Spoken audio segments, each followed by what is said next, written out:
Fala pessoal, vamos começar agora mais um MatrizCast, o seu podcast de educação. Hoje a gente vai trazer um tema aqui que eu tenho certeza que vocês estavam esperando, a primeira vez que a gente vai ter a participação aqui de um advogado. Vamos falar sobre essa profissão tão interessante. Hoje a gente está com o Giovanni Ravagnani, ele que é advogado, veio contar pra gente sobre essa profissão tão, que desperta tanto interesse entre tantos jovens, tantos sonhos, e aí todo mundo vai querer aprender. Eu já estou aqui com meu caderninho em branco, pronto para aprender. Eu já falei para ele nos bastidores que eu não sei absolutamente nada sobre direito e vou aqui aprender junto com todos vocês. Seja muito bem-vindo, Giovanni. É um prazer recebê-lo aqui no MatrizCast. Fala, Fábio, beleza? Cara, obrigado pelo convite. Eu gosto de me apresentar como advogado, porque eu acho que é o que resume o que é a profissão, né? E também porque geralmente advogado gosta de se apresentar com todas as estrelinhas e badges que tem na vida, né? Então, Sim. advogado que trabalha ali, faz isso, faz isso, faz isso. Mano, e é um pouco do que me irrita na advocacia também. Por isso que eu gosto de me apresentar como advogado. E aí, conforme a gente for conversando, eu falo ou não, se vier um assunto, o que eu faço, o que eu fiz, o que eu já deixei de fazer. Obrigado pelo convite, cara. Muito bacana, Gil, muito bacana falar sobre isso.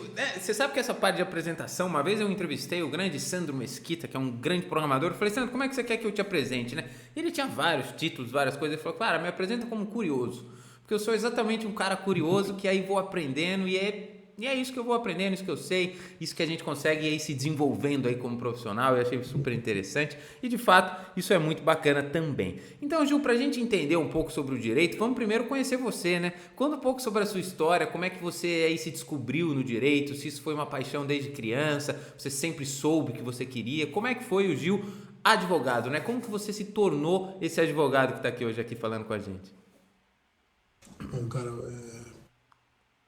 eu acho que, do mesmo jeito que o Sandro é um curioso, eu acho que o advogado, ele é um resolvedor de problemas. E eu acho que isso me define muito como pessoa. Então, eu posso resolver, na minha profissão, diversos e diversos problemas, né? Mas isso eu consegui enxergar hoje, depois de anos de sessão de terapia, entender por que que eu tô nesse lugar fazendo o que eu faço hoje.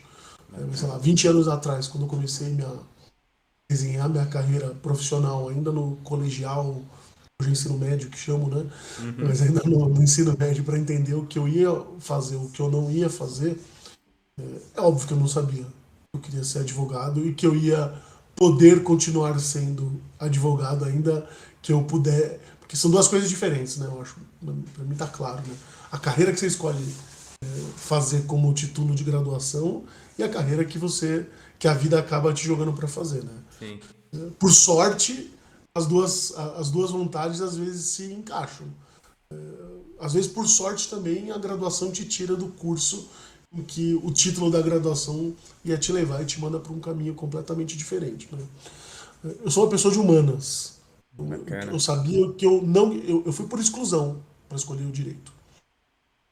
Eu não sabia o que eu queria fazer de fato. Eu sabia o que eu não queria fazer. Eu não queria programar.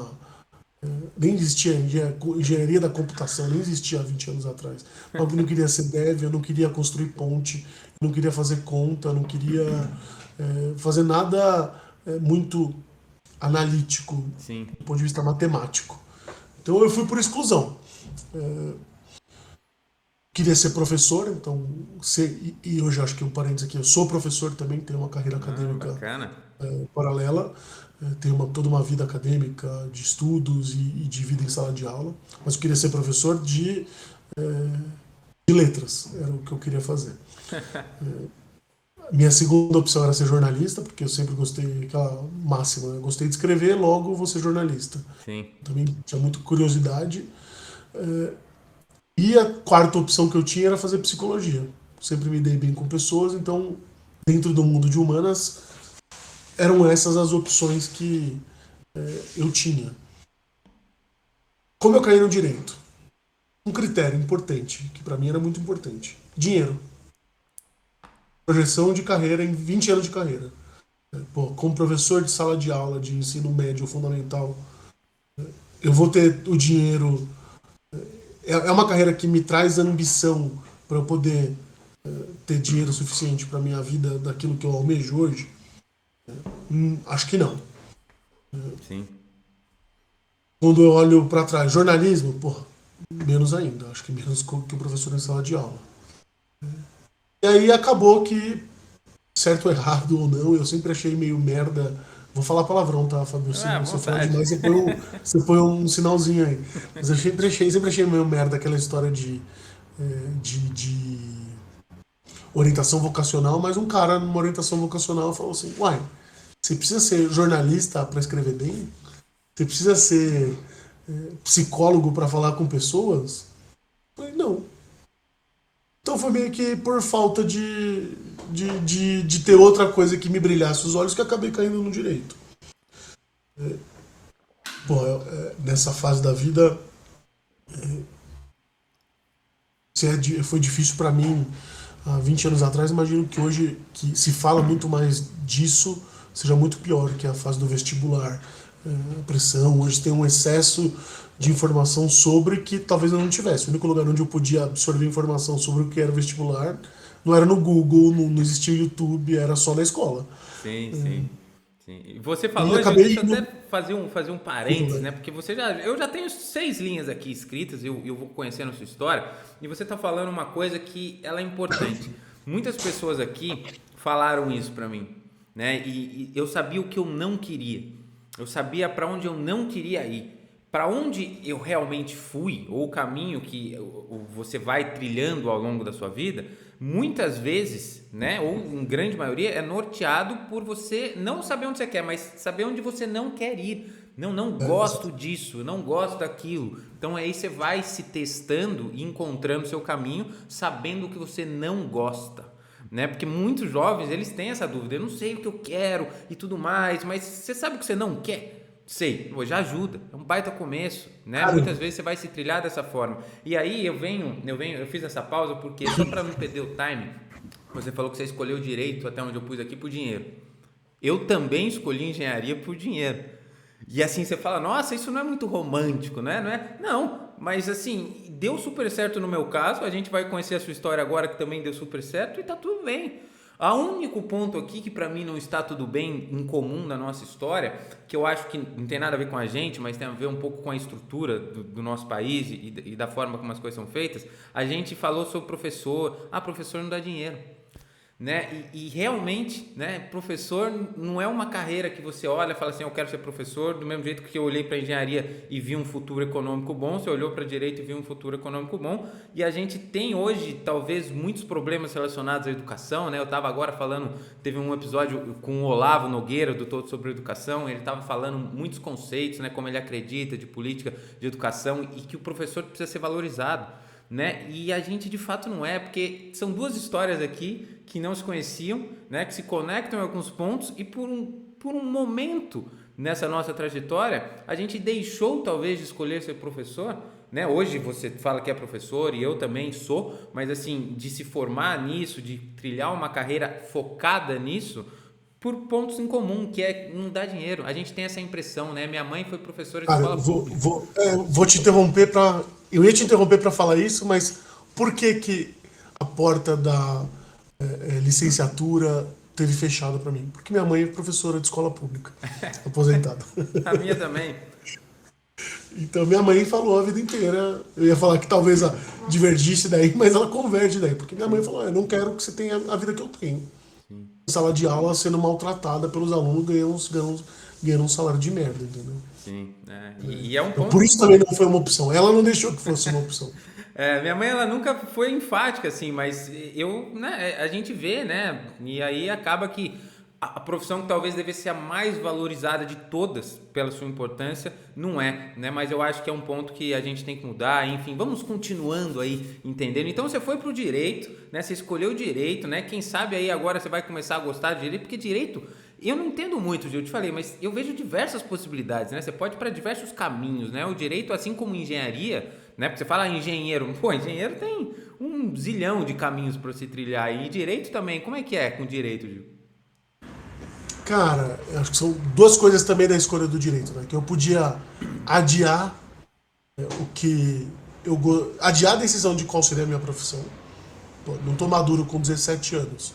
Eu posso, por conta do direito ter diversas opções, eu posso jogar isso para frente. Mas curioso que qual que é o estereótipo do advogado? Pô, penso no contexto que eu tinha do estereótipo do advogado. Eu morei no interior de São Paulo, que é onde é possível uma advocacia completamente diferente da advocacia corporativa em São Paulo. Sim. Então, para mim, eu tinha duas opções: ou ser um advogado que ia ter o meu próprio escritório, ou ia fazer concurso público. E logo no começo da faculdade, eu comecei a estagiar. Vim para São Paulo fudido de dinheiro, precisava começar a vida o mais rápido possível, e com 17 anos fui ter o meu primeiro estágio sendo estagiário de um juiz aqui na Praça Roosevelt em São Paulo, para quem conhece. E eu fiquei 8 meses lá. E eu tive a certeza de que eu não gostaria de ficar preso num gabinete, numa sala, pro resto da minha vida, lendo um monte de papel. Então, essa foi a vida também, na negativa do que eu não queria fazer,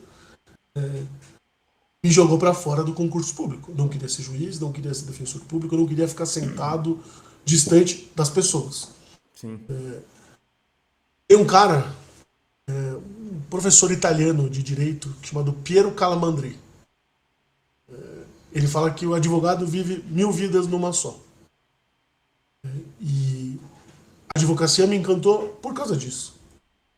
Pela dinamicidade, pela velocidade com que as coisas acontecem, é como se eu estivesse vivendo. É como não, é assim, né? Mas para desenhar, para ilustrar, eu tô com um computador aberto com 500 mil telas, janelas, e eu fico dando alt tab nelas o tempo todo. Então, pô, isso foi uma coisa que me brilhou os olhos. Então, e aí eu vou dar exemplos de como, né? Aí, ainda como estagiário, no primeiro ano da faculdade ali, fui trabalhar com um professor da USP. Era o ídolo, é um dos meus ídolos no direito, chamado professor Cândido Dinamarco. E no escritório dele, um desses grandes escritórios especializados em resolução de conflitos, e aqui depois eu explico um pouquinho quais são os ramos do direito em termos de conteúdo. Sim. Lá eu tinha a oportunidade de trabalhar com milhões de ideias, milhões de problemas ao mesmo tempo. Então, estava lá cuidando de um problema de mineração, fechava a janela, estava trocando por um despejo, fechava a janela, estava cuidando por uma briga entre sócios de uma mesma empresa, virava a janela, estava brigando, participando da briga de uma família cheia de patrimônio, brigando para ver quem ficava com a herança. Então, foi isso que me virou a chave e falou: porra, tô fazendo uma coisa que eu efetivamente gosto. Sim. Que me dá tesão, que mexe com a minha ânima, assim. Então, a advocacia me escolheu, não fui eu que escolhi a advocacia. Eu costumo contar a história assim, cara.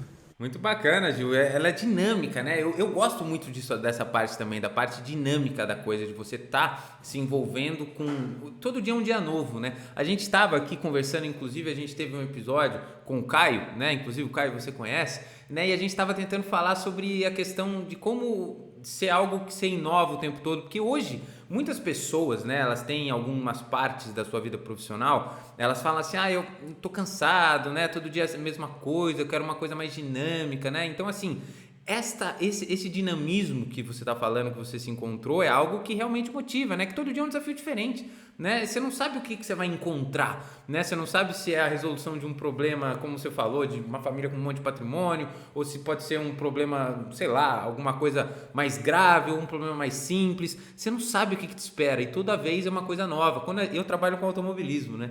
E cada vez que a gente vai para a pista, é uma coisa que eu não sei o que vai acontecer, né? Você pode ter o mesmo carro na mesma pista, com o mesmo piloto, com o mesmo acerto, em dias diferentes acontecem coisas completamente diferentes. Você fica em primeiro num dia, no outro dia você está em 10º, né? Não passou nem entre os melhores. Então, assim, como é que faz? Você tem que estar o tempo todo, né, se mexendo, o tempo todo atento, né, porque são coisas novas o tempo todo. Mas qual que foi, Gil? E aí para você mostrar, né, um pouco pra gente, e como que você se define ali dentro da advocacia, para que os jovens entendam, em que momento que você tem que fazer uma escolha de uma área específica, você pode ficar mais generalista, como que funciona pro advogado em si escolher uma área de especialidade? Ele tem que ficar se testando, ele tem que fazer vários, né, estágios, como é que funciona isso pro advogado?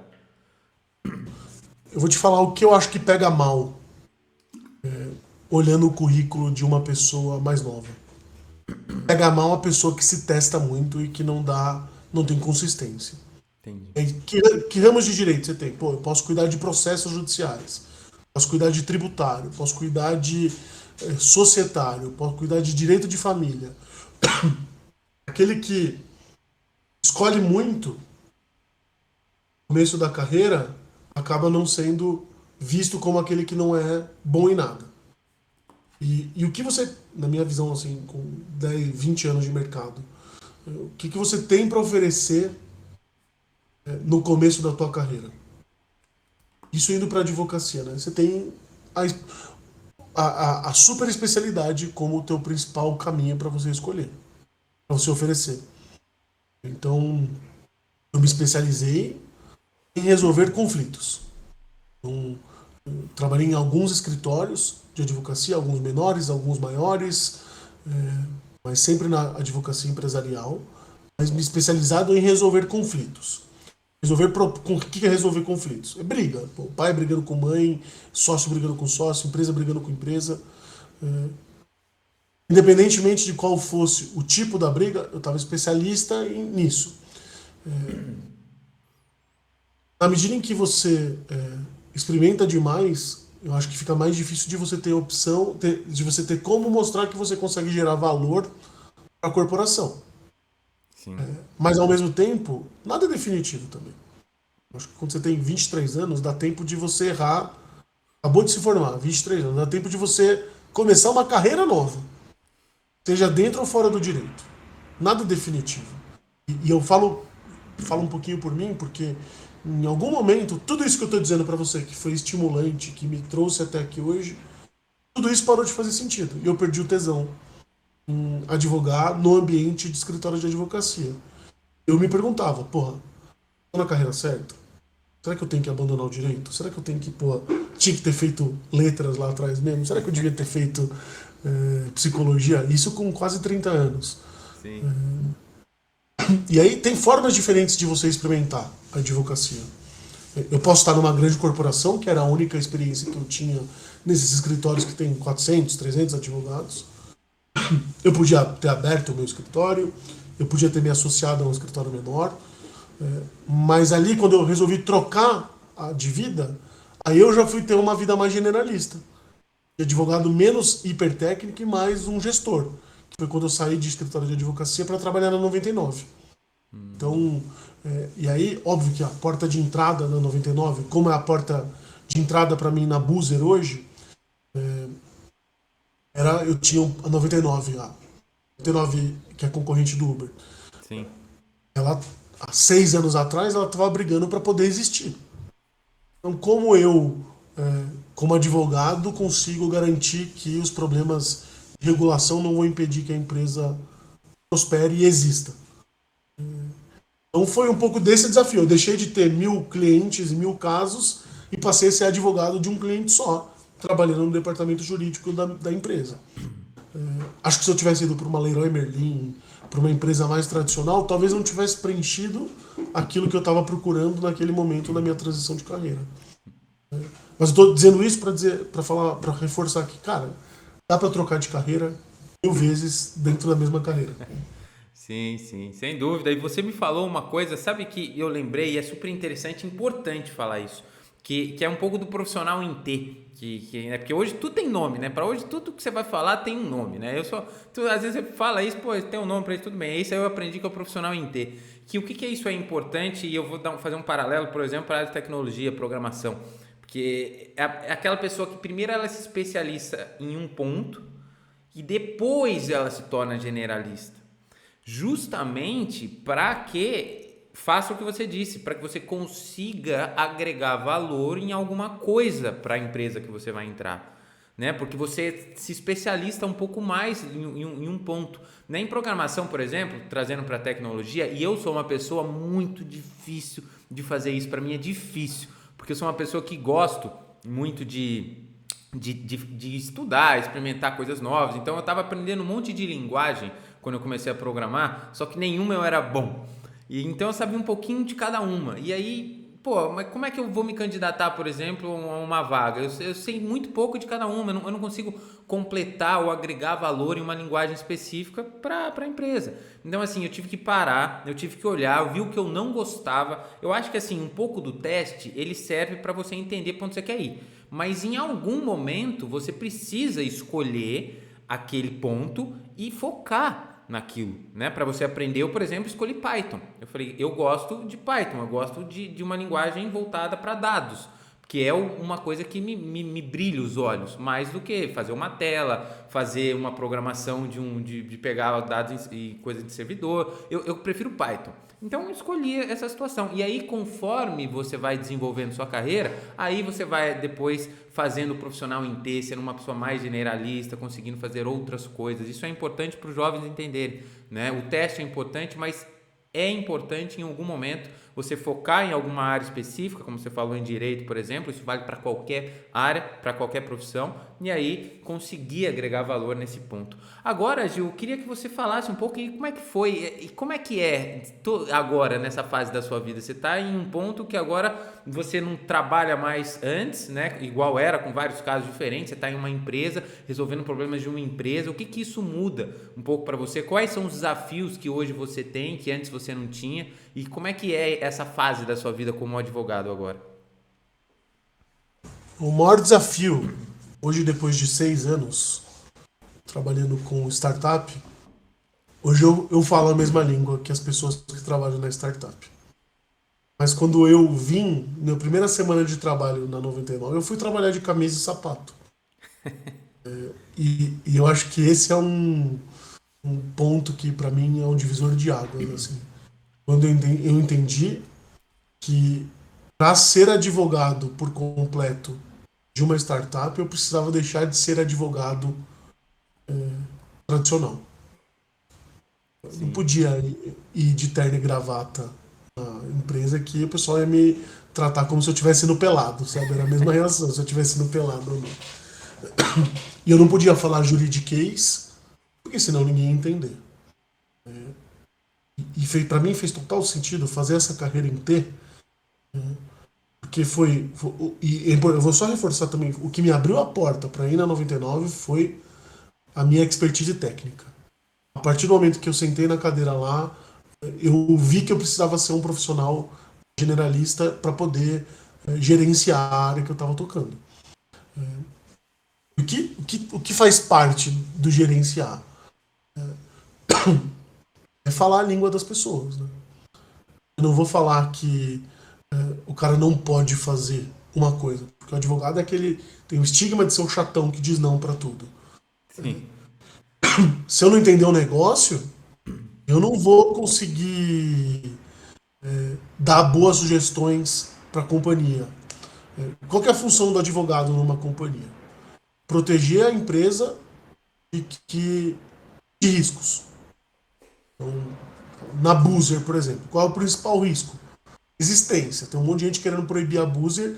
Nosso principal desafio é fazer com que o modelo de negócio da Boozer seja legalizado, muito embora eu não acredite que seja ilegal, né? Mas acho que é ter essa paz do ponto de vista regulatório. Mas eu também tenho problemas do tipo, assim, você falou de linguagem de programação.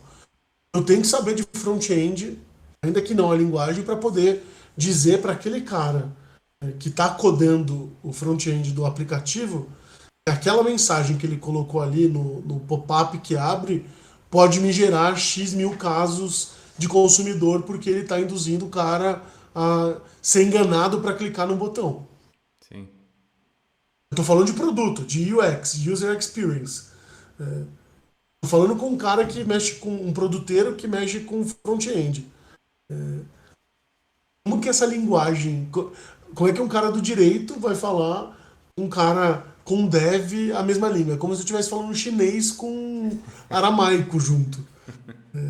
E o principal desafio, acho que, não, não só para dentro de uma empresa, e depois de estar aqui na 99, de estar na Boozer, eu percebi que isso também é um skill que talvez no escritório de advocacia eu precisasse cultuar. Eu não posso ser a mesma pessoa, o mesmo advogado para todos os meus tipos de cliente. Eu tenho que ser um camaleão. Então, é como se eu fosse solteiro e fosse sair com uma menina. Eu não posso levar a mesma menina que eu levei no bar de rock, eu não posso levar no bar de samba, porque não vai dar jogo, entendeu? Sim. Então eu tenho. E eu acho que, como advogado, você tem que saber qual que é o teu melhor skill. Eu identifiquei também, nessa mudança de carreira, que eu não gostava de escrever, tanto quanto eu achava que eu gostava de escrever no colegial. E que por conta disso, talvez esse não fosse o meu melhor skill como advogado. Eu também fui atrás de uma carreira onde eu pudesse explorar aquilo que eu sei fazer de melhor. O que eu acho que eu sei fazer de muito bem, o que eu sei fazer muito bem, é me comunicar com as pessoas, oralmente. Conseguir manter várias pessoas conectadas em torno de um mesmo objetivo. Mas óbvio que o Giovanni de 5 anos atrás não sabia disso, né? Eu tive que, na base da porrada e na base do erro, aprender também. Muito, muito bom hoje você falar sobre isso e você me deu um insight muito bacana sobre o que você falou de startups, né? E a gente vê hoje, né? A gente teve, eu vou te citar hoje pessoas que você se conhece. A gente teve uma entrevista aqui com o Zé Almeida e ele falou uma coisa muito interessante para mim, que foi o seguinte: as ferramentas que a gente estuda não são as ferramentas que a gente vai trabalhar, porque as coisas mudam muito rápido. Né? As ferramentas que você trabalha hoje não são as mesmas que você estava quando você estudou na faculdade ou quando você estudou em algum momento da sua vida anterior, porque elas vão mudando. Né? Eu mesmo estava lendo um artigo anteontem sobre uma pesquisa feita sobre as ferramentas, de novo sobre tecnologia, né? Por que hoje é melhor, a principal habilidade hoje é saber aprender. Porque as ferramentas elas têm uma duração menor, né? A ferramenta que você está usando hoje, por exemplo, em tecnologia, uma linguagem de programação, daqui 3 anos é o ciclo de vida dela. Eu aprendi a codar um pouquinho com C++, que quase ninguém usa mais. Então, exatamente. Na faculdade mesmo a gente aprende coisas que não vamos usar depois. Então a gente tem que estar sempre sabendo aprender coisas novas. Essa é a grande habilidade, na minha visão, do novo profissional, né? Dessa nova forma de se trabalhar. E por que eu estou querendo te entrar nesse ponto? Porque você mesmo está dizendo para nós que durante a sua carreira você teve que se adaptar e hoje você trabalha numa startup. E a gente vê muitas startups surgindo e muitos profissionais indo para startups, para outros modelos de negócios e que cada vez mais vão estar atrelados à tecnologia.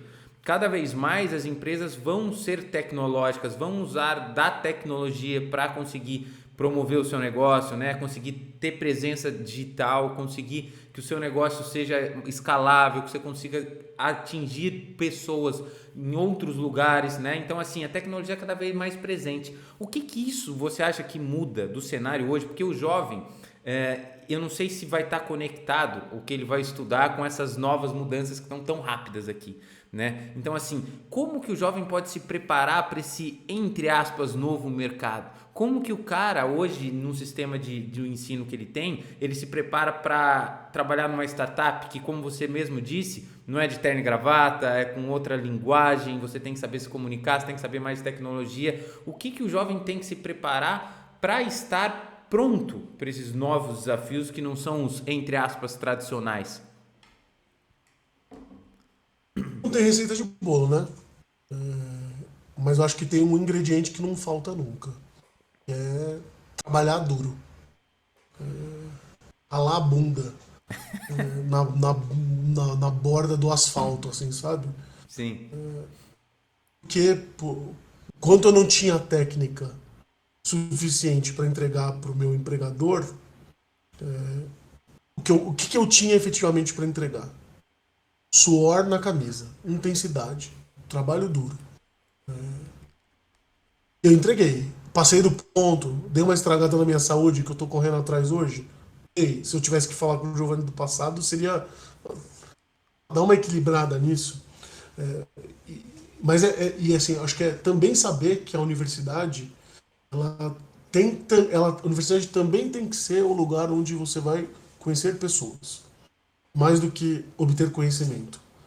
Eu não uso 10% do que no meu dia a dia do que eu aprendi na faculdade. Eu não uso sim 2% do que eu aprendi na faculdade no doutorado, diretamente. O que me faz, até não sei se você já conversou com alguém ou não, e vou até indicar para você conversar também uma visão de uma advogada amiga minha, que é Sim. diferente, que foi, deixou de ser advogada e virou uma pessoa de relações governamentais, mas ela dá aula, ela me convidou para dar uma aula na Link School of Business, do Álvaro Chocaer, que é uma escola de administração focada em empreendedorismo, focada em mão na massa. Ela tem o teu programa de administração, porque o MEC exige, o Ministério da Educação exige, e ela é muito cara, custa 10 pau por mês. Mas você tem uma incubadora de empresas dentro da universidade, e o teu objetivo na faculdade é fazer com que a tua empresa pague a tua mensalidade. Entendi. Que é isso, e para mim eu acredito que talvez seja essa a função moderna da educação. Não te dá informação. Informação você tem. Porque antigamente a universidade era o monopólio da informação. Ela Sim. monopolizava o acesso à informação. Talvez um curso do Ryan vai te dar mais ferramentais para você ganhar dinheiro do que a tua universidade toda. Você vai lá e compra um curso na Hotmart. Mas a universidade vai te dar uma base, isso é inegável. Te dá metodologia, te ensina a apanhar da vida, porque vai ter um professor chato, que você vai pegar DP, vai pegar DP de novo, vai quase bombar. Então a universidade ela te dá um cheirinho da vida real, que é dura, é braba e não é colorida. E com a mão na massa, cara, eu acho que você consegue ter essa ideia e você consegue criar uma sensibilidade de saber para onde o barco está indo e para onde eu preciso mudar. Pô, tô codando em HTML. Ninguém usa mais HTML. Que linguagem usa hoje? Você consegue no meio do caminho entender que tem uma linguagem melhor. E eu acho que também esses cursos livres, a gente tem que tomar cuidado entre o que é bullshitagem e o que é sério. Essa educação Hotmart da vida é uma educação complementar que para mim faz total sentido de como você consegue se atualizar ou você experimentar uma coisa nova que você estava pensando que poderia ser um caminho com muito menos investimento, né? Eu não preciso pagar 100 mil reais para ter um título. Eu pago 1.000 reais dividido em 12 num curso na Hotmart e eu consigo entender se aquilo faz sentido para mim. Sim. E trabalhar, né? Acho que dar a cara, apanhar, se fuder um pouco não tem melhor aprendizagem, né? Eu recomendaria que você começasse a estagiar no primeiro momento possível em que a faculdade permite, porque a vida profissional molda caráter e a gente sai muito mimado da casa dos nossos pais, achando que a vida vai ser colorida e a vida é difícil. Exatamente, você tocou, e é esse ponto que eu queria ouvir, né? Comece a estagiar o primeiro momento possível, porque se a gente for sumarizar tudo isso e entender em um conceito só, é o seguinte: as coisas mudam muito rápido. E como que você vai estar preparado para isso? Você vai fazer o quê? Cara, você tem que ir pro campo. Não tem jeito. Você tem que ir para o mais próximo possível do que do mercado de trabalho. Você tem que bater na porta dos lugares e procurar um estágio. Você tem que participar de Posso fazer um parênteses? Desculpa te dois, até interromper. dois. Eu, como já disse, tenho minha atividade docente, eu estava procurando uma faculdade legal, não só de direito, mas para pegar uma cadeira de direito numa uma faculdade legal, mais moderna. E tem uma faculdade muito legal que eu pago muito pau aqui na Zona Sul, na Vila Olímpia. Ela exige dedicação exclusiva, integral. Pensando, porra, com quem será se eu fosse aluno eu preferiria aprender? um professor que não. Aqui vou usar aquele preconceito de forma proposital, tendo lugar de fala, tá? Aquele professor que não trabalha e só dá aula, ou com o meu chefe que vive aquilo que o professor que tem dedicação exclusiva fala em sala de aula. Meu chefe no estágio vai viver isso 100% do dia, 24 horas por dia, 7 dias por semana. Com quem eu posso aprender mais? Só essa provocação que eu queria fazer. Tá? Sim, sim, sem dúvida. E você fazer tudo isso, né? Você ter essas experiências, elas são super importantes, né? Então, assim, eu estava inclusive conversando com um jovem nesses dias e eu falei para ele, eu falei, olha, independente da faculdade que você escolha, da profissão que você queira seguir, saiba de uma coisa, só a faculdade hoje em dia não basta. Porque você vai sair dela e aí você vai competir com centenas, milhares de outros recém-formados que vão estar no mesmo ponto que você. Por que você vai ser escolhido?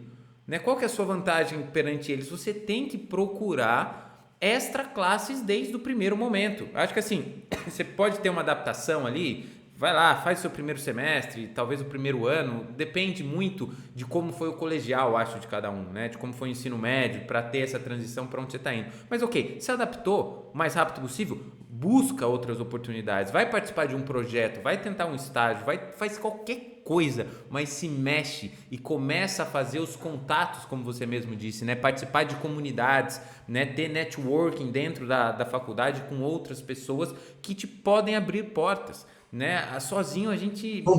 Não teve um emprego que eu arrumei que não tenha sido por indicação de algum amigo ou de alguém próximo. Né? Todos, 100%. 100% dos empregos que eu tive na minha vida. E eu vou te falar, eu também, né? Inclusive, eu participei de uma entrevista um tempo desses, e eu falei para uma pessoa, eu falei, olha, eu nunca fiz isso na minha vida, tem 30 e poucos anos, eu nunca fiz, né? Porque assim, nunca aconteceu isso comigo, eu sempre fui, e não é porque, então alguém te... Não, você tá preparado, você mostra o seu trabalho, a sorte bate na frente, tá pronto? Tô, vem. Pronto você nunca tá, mas vem, aceita o desafio. Então participar de comunidades, trabalhar duro, como você disse, isso é muito importante. Agora, Gil, eu fiquei com uma curiosidade, cara. Você falou aqui na questão acadêmica, né? Você é uma pessoa, você tem já mestrado, se não me engano, um doutorado, né? Você acabou de defender. Como que é essa parte acadêmica para o direito? Porque assim, em engenharia, né? Eu estou concluindo, se Deus quiser, o meu mestrado esse ano, o próximo semestre.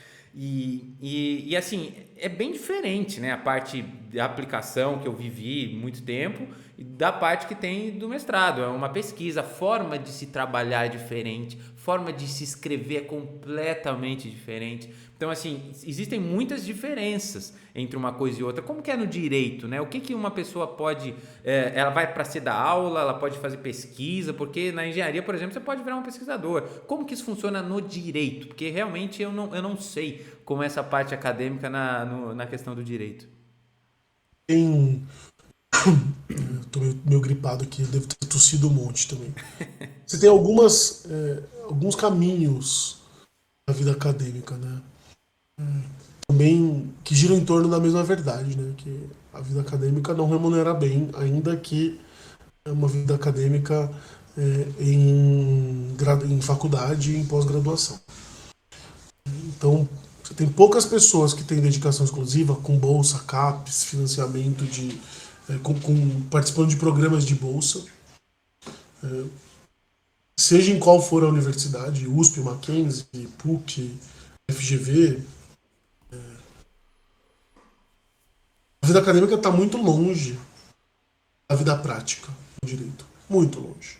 Eu acho que minha principal desilusão na vida acadêmica de pesquisador, tá? Sim. Tanto que eu não terminei o doutorado, né? Eu acabei de fazer a qualificação do doutorado, né? Então, para quem não sabe, a qualificação é tipo uma pré-banca final que você toma porrada para ter chance de arrumar as coisas antes da banca final. Sim. E eu tomei muita porrada porque eu acabei de trocar o tema do doutorado, da tese. Eu ia fazer uma coisa que estava completamente dissociada da minha realidade e que eu achei que fosse muito teórica e pouco prática. Então eu resolvi trocar o tema. É uma coisa que está muito mais próxima da Buser hoje, né? O desafio que eu tenho, né? Algo como o judiciário pode ajudar na inovação no Brasil. Sim. Meio que é essa tese, né? E como todas essas inovações acabam sendo objeto de disputa no judiciário, a ideia é que eu tenho consiga analisar essas decisões que olharam para a inovação. Mas é muito difícil você ter uma perspectiva empírica no direito, na pesquisa. A gente tem um hábito de ser. Você faz a tese com base em bibliografia e uma técnica indutiva, assim, sabe? Eu pego isso, me induz a isso, me induz a isso. E é uma crítica que eu faço à metodologia científico-jurídica, né? Eu quis também trocar o tema para poder ter uma parte empírica que eu pudesse pôr à prova a tese e que a tese viesse da análise de casos que já existiram.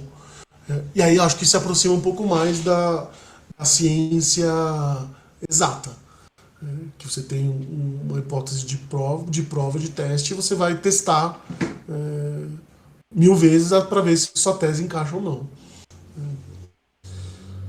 É uma dificuldade que se tem sobre metodologia científica. Daria pra gente marcar um papo só para falar sobre isso e talvez eu não pudesse dizer tudo que eu penso em voz alta para ser gravado.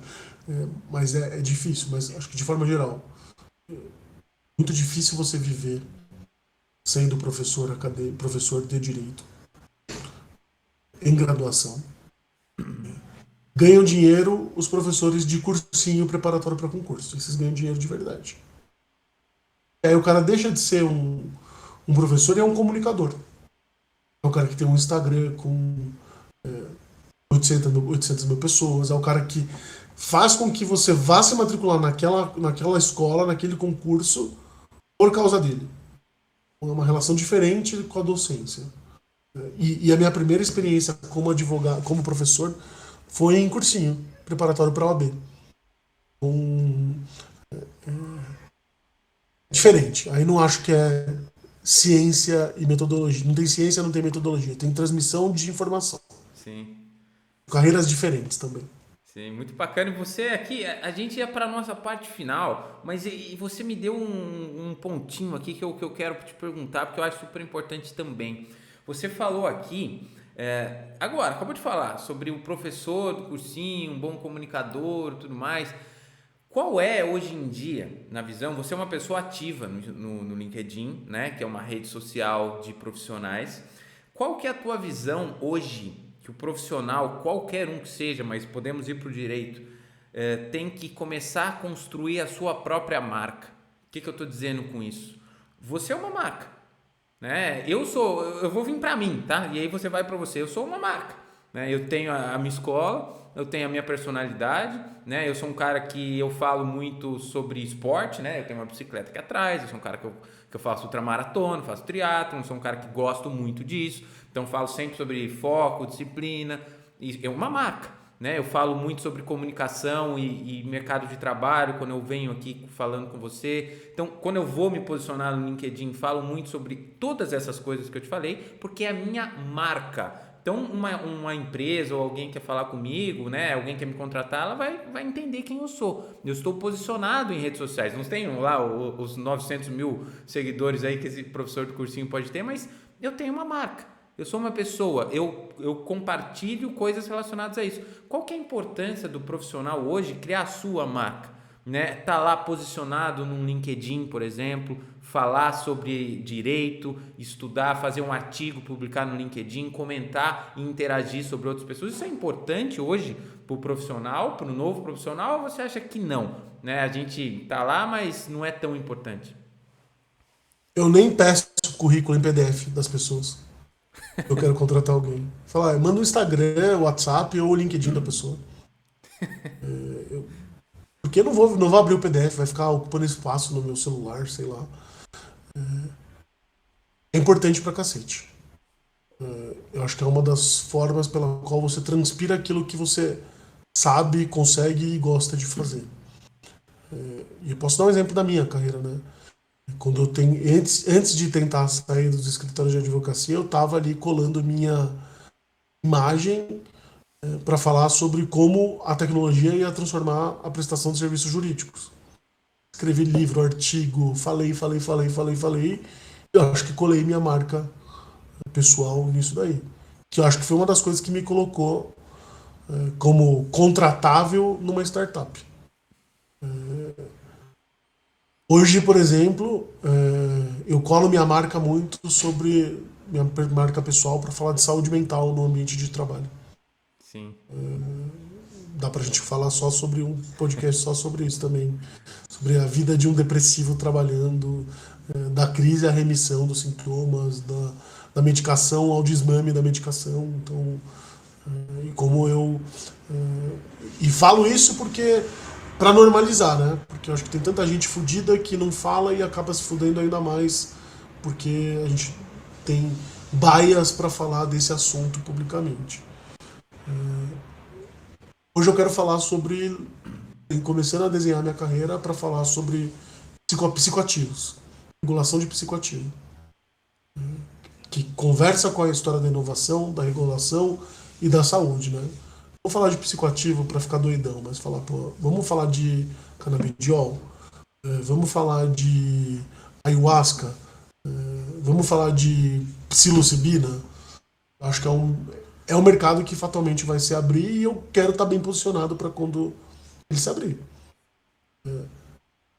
Isso não significa que você tem a obrigação de fazer, porque tem gente que vai tentar fazer esse posicionamento de marca pessoal de algum jeito, sem gostar de fazer, e aí vai ser uma merda.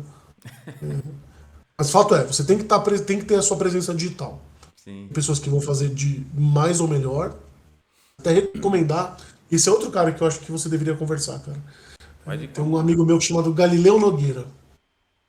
Ele a gente trabalhou junto na 99, ele é marqueteiro, e ele se tornou um especialista em personal branding. Vende curso disso, dá consultoria para isso, para quem quer redesenhar o personal branding profissional. Ele é um cara que com certeza tem que conversar, cara, que vai ser bem legal.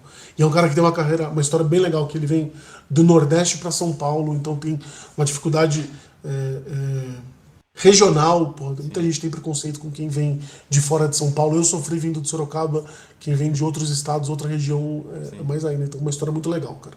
Sim, sem dúvida, muito bacana. E você falar sobre essa parte do personal branding, né? Da gente estar aí exposto, né? E falar sobre isso. E você falou uma coisa muito bacana. Minha mãe, eu gravei um podcast, né? E aí eu fui entrevistado, né, para a E3S, que é uma empresa que é uma de simulação de software. Eu fui lá gravar com eles.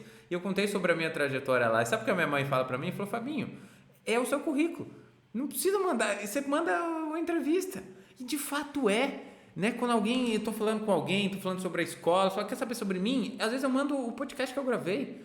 Olha aqui, tá aqui, ó, eu falei, né? Olha que tudo bem, é um episódio de 40 e poucos minutos, mas se a pessoa quiser ouvir lá, muito de mim tá ali. E com certeza, E se eu estiver oferecendo uma vaga no meu time, eu gostaria que a pessoa tivesse ouvido antes para poder saber como eu sou, para saber se nosso santo vai bater também.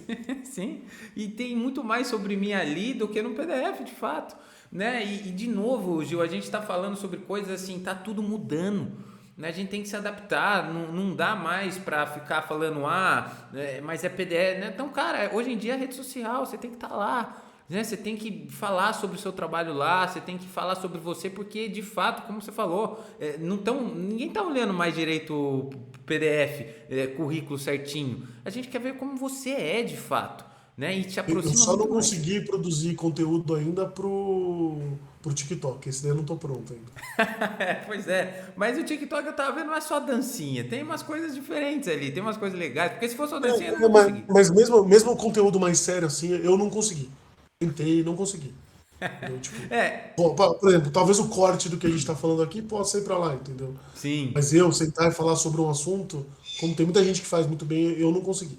Sim, eu de fato eu demorei um pouco para ir para lá, mas eu faço o que você falou, eu coloco os cortes daqui, eles vão para lá. Você vai estar lá em breve aqui com o corte desse episódio, né? Eu já marquei 4 aqui, preciso escolher qual é. Mas eu acho que de uma forma geral, para a gente agora finalizar, Gil, isso é importante. A gente tratou de vários assuntos aqui. Acho que desde o começo, quando você falou que você não sabia o que você queria, mas isso te norteou para encontrar a sua direção. Você fez uma escolha não tão sexy assim, né? Você escolheu não por paixão ali, foi por dinheiro. E aí, mas eu também, quando você falou isso pra mim, eu puxei pra minha história porque eu fiz a mesma coisa. Se eu fosse escolher por paixão na minha vida, eu teria escolhido música. E eu não escolhi música porque na minha cabeça eu não ia ter um futuro financeiro bom e eu queria ter. Foi por isso. E assim, tá tudo certo. Tá tudo certo, né? Nem todo mundo. Eu falei agora sobre um último episódio que foi com o André Baltieri. Ele é CEO do Balta.io, que é uma escola de treinamento.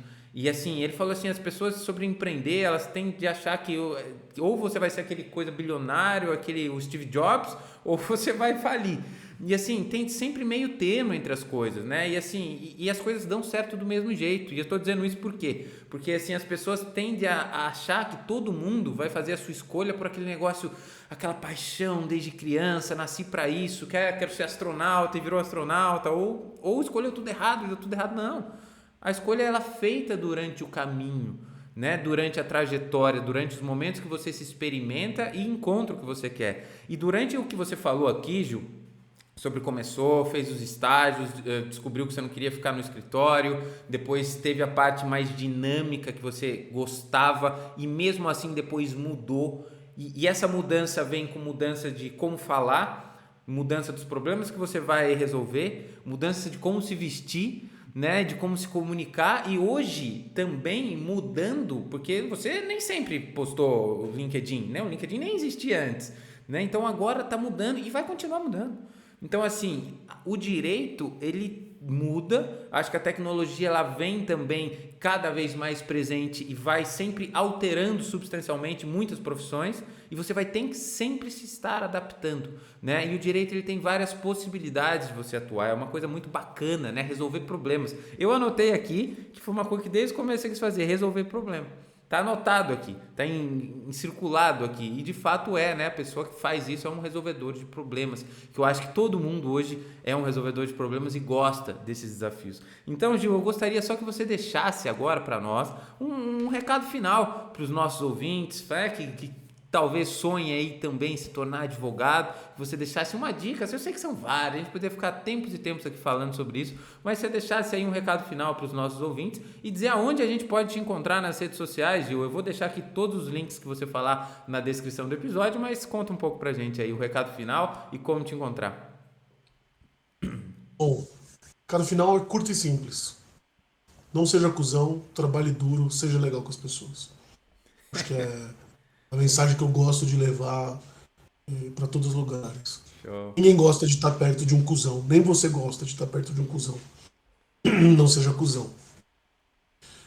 Se você acha que o mundo está conspirando no trabalho contra você, se você acha que as coisas não estão indo bem, vale duro, porque, porra, não tem nenhuma resposta melhor do que você pode dar para a vida do que trabalhar duro e ter consistência no trabalho duro.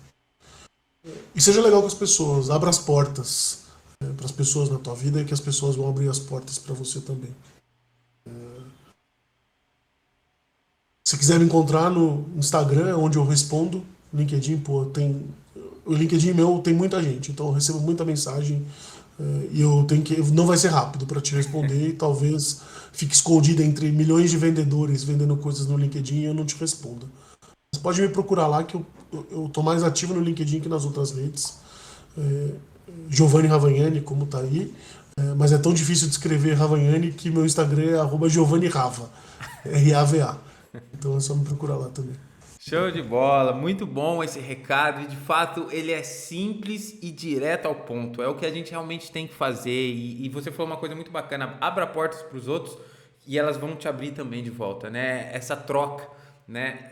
A vida é uma troca, né? A gente nunca está sozinho, a gente sempre está compartilhando coisas em uma mão de via dupla, você compartilha e recebe, haverá momentos que você vai compartilhar mais e receber menos, como haverá momentos que você vai compartilhar menos e receber mais, né? Eu tive um dos meus chefes, né? Ele falou isso e eu acredito muito no que ele fala, concordo com isso, que ele fala assim, a relação, às vezes, as pessoas têm essa dificuldade de entender que nem sempre vai ser 50%, aliás, nunca vai ser.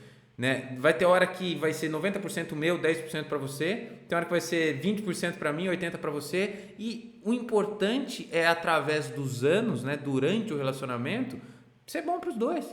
Mas nunca vai ser meio a meio, né? Porque você quer aquela meio a meio, pra mim não vai. Não dá. Tem hora que eu vou estar na vantagem, tem hora que você vai estar na vantagem, mas tudo bem, com honestidade, abrindo portas para os outros e sendo sincero, né? Trabalhando duro, as coisas acontecem. Então, Gil, pra gente finalizar, só faltou sua perguntinha, cara. Esqueci de te falar. A gente deixa uma pergunta para os nossos ouvintes aqui. Pode ser uma pergunta de sim ou não, ou uma pergunta aberta, bem direta. Você é um cara direto, eu sei que você já vai vir com uma pergunta direta. Então é só essa perguntinha pra gente deixar pros nossos ouvintes antes de finalizar.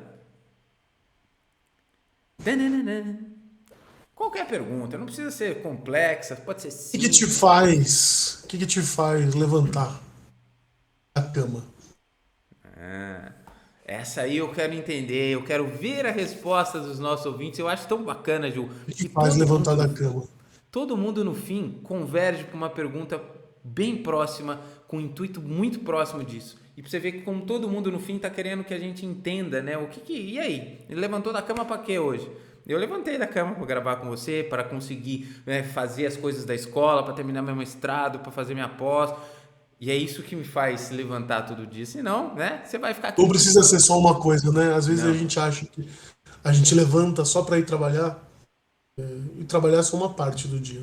Sim, É importante, pô, porque não dá para viver sem dinheiro que vem do trabalho. sim.